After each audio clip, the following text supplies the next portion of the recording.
What is up, everyone? Barricade here, and bringing you guys episode 3 of Gears of War Profiles. Today I'm going to be talking about General RAAM, the main badass of the Locust Horde, and the most badass Locust in my personal opinion. He's just freaking awesome. I love him. I'll always play as him in multiplayer.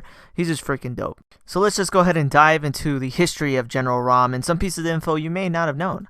So the first thing to start off here is he's always been extremely powerful. He was never the type of Locust that had to build up or anything like that. He wasn't handicapped in any way. He just was a straight badass from the get-go. One special fact about RAAM is he only spent 1 year as a drone before he was able to prove his skill and his strength to be able to become that of a Theron guard. Theron guards are extremely high ranked with the Locust Horde. Personally, if you want to put them in real life terms, I think a Theron guard would be something as high as a lieutenant or even a colonel, because they're just extremely high ranked. They control lower locusts and they actually handle field ops. So they are extremely high up there. They're not a very mid-tier rank or anything like that. They're actually one of the second to highest ranks in the Locust Horde. So for him to do that just after 1 year is extremely impressive. It just shows a testament to his strength and his intelligence that he's just able to do something like that in such a small amount of time. If you look at the comparison between a normal drone and that of a Theron, you can tell they look very battle hardened, very strong, and completely different than that of a normal drone. You can see the difference between the quality. So for him to be able to jump that high is just once again very impressive. So there's one thing I really wanted to dive into as well, is his control with the Kryll. I wish there was more information regarding the Kryll and his connection to them and how he learned how to control them. But unfortunately there really is no answer. I tried to look everywhere. There's nothing in the novels, comics. There's pretty much no info on it. There is one theory though that I've always had with General RAAM, and as to why he can control the Kryll. It may not be the answer that you would want. It might not be, you know, something you would really like. It is kind of a weird theory, but this is my personal theory as to why. If you notice with General RAAM, he's entirely different than that of a normal drone. He's extremely unique and definitely one of a kind. There's no other Locust like him. The only other special case is Scourge, where you can see that he is also a very unique version of the Cantus. He's extremely bigger, he's very strong as well. So I think the simple answer is that RAAM is a special mutation, a very unique mutation of the Locust. You know, every so often there may be that one, that chosen one that is just born into greatness in the Locust Horde, who's not a complete copy of the other drones. Extremely unique, extremely powerful, and just overall different. The way he controls the Kryll, in my opinion, is he probably is just born with the ability from the get-go. He probably has some weird type of telekinesis or some type of psychic ability that lets him communicate with the Kryll and control them. Either that, or maybe he has this weird thing where he can send out like a weird form of signal or sound, similar to that of like how we can hear sounds that dogs can hear. So I'm thinking maybe it'd be something like that. Maybe he can send out some type of weird sound or some type of frequency that only the Kryll can hear that we cannot. And he uses that to control them. So that's the only really explanation that I can give. There's literally no other answer to this. There's no actual canon answer in the novels, comics, or games. He simply can control them, and that is all. He worked alongside General Karn with the Locust Horde. At the beginning of the Locust-Human War, Karn was the leader. He was the general. But if you remember, Gears of War Judgment takes place only 30 days after Emergence Day, and Karn is defeated and killed. So at that point, they didn't have a general. So simply Mira gave the leadership position to RAAM, and he pretty much took over and led a huge fight against the humans for quite a while. If you realize, Karn died really quickly after the war started, and RAAM took over for the next 14 years. So that's another testament to his strength, that he was able to last against the humans for that long until he was finally taken down by Marcus and Dom. One other amazing thing about RAAM is he's an amazing strategist. He is the one that actually came up with the idea of taking out the leaders of the COG. He always would go after sergeants, lieutenants, and things of that nature because he knew that when they die, the rest of the COG soldiers would be completely demoralized. If you notice in Gears of War 1, when he's going after Kim, you hear Queen Mira do that little speech and she says, "Cut off the head of the snake and the body dies." This was pretty much a metaphor for RAAM's strategy.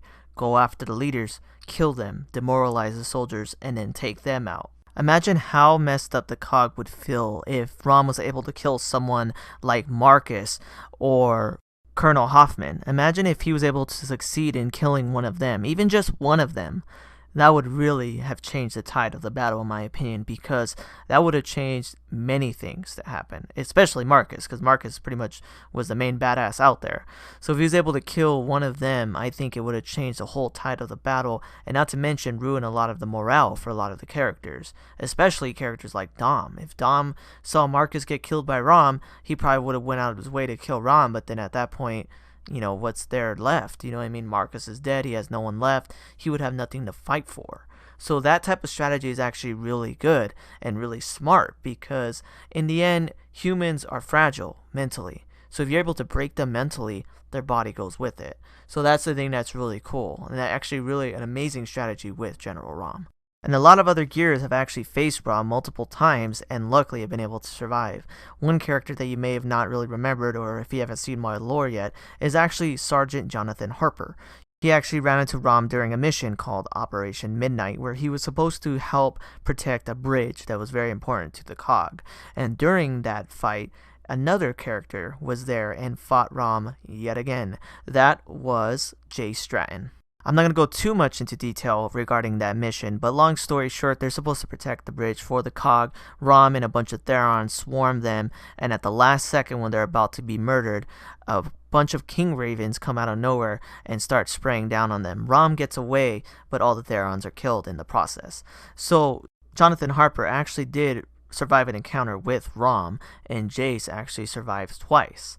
So that's actually really interesting that he was able to run into Rahm when he was a kid, not to mention actually get picked up by the guy and luckily saved by Valera, but still survive and then able to fight him yet again and also survive yet again. So you gotta give a little bit of props to Jace to survive 2 encounters with Rahm, whereas Kim unfortunately did not.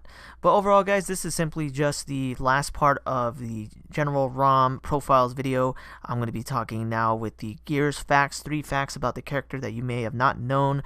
Gears fact 1. General RAAM stands at a 10 feet tall. That is ridiculous. 10 feet? That's no wonder he towers over people and can pick them up like nothing. If you remember in RAAM's Shadow, when you play as him, he literally picks up the cog soldiers like if they're a little kid or something, and then just slices their head off like nothing. He slices through their neck like butter, and it shows how crazy strong he is. He's extremely tall. 10 feet is ridiculous. That I can't even imagine having that dude tower over me. I would crap my pants and hope to God that I'm able to get away. Gears fact 2. General RAAM was a character that was actually added at the very last second for the game. Epic Games actually had a whole story and everything played out, and due to time constraints and things of that nature, they decided to make a very powerful boss and make Rahm. Kind of interesting to think of what the game would have been like if they approached it differently and they had more time. Maybe these time constraints were a good thing in the end because Rahm may have never existed. Gears fact 3. After Rahm's death, the cog actually rejoiced a lot because they thought that they were pretty much going to shift the tide of the war and win it now that he was gone, due to the fact that he was the main face of their fear, the main force of the Locust Horde. So after his death, everyone thought, alright, we're going to win this, but thanks to his death, it actually led to a very far worse situation. After his death, the Lightmass Bomb may have destroyed a lot of the Locust Horde, but it actually caused the Riftworm to be born. It actually awoken it from its deep slumber, and due to this led to Scourge becoming the new leader for the Locust Horde and going around sinking cities. One very interesting fact is one of the first cities that they show being sunk by the Riftworm is actually Alima City. If you don't recall what Alima City is, it's the same city that RAAM's Shadow takes place in. After RAAM's Shadow, Alima City is taken over by the Locusts, but then eventually becomes a stranded refuge, and humans actually live there. But unfortunately, that city later gets sunk by the Riftworm anyways, so that city is not lost only once, but also twice. But anyways guys, if you guys like this video, please definitely hit that like button and subscribe, and tell me what you guys think about General RAAM and my profiles video on him. Did you find it very interesting? What character would you like to see next? But anyways, thanks for watching, and take it easy. Thanks for watching this video. If you want to see my most recent Gears of War video, hit that link on the left. If you want to see any of my other content, hit that link on the right. Thanks for watching, guys.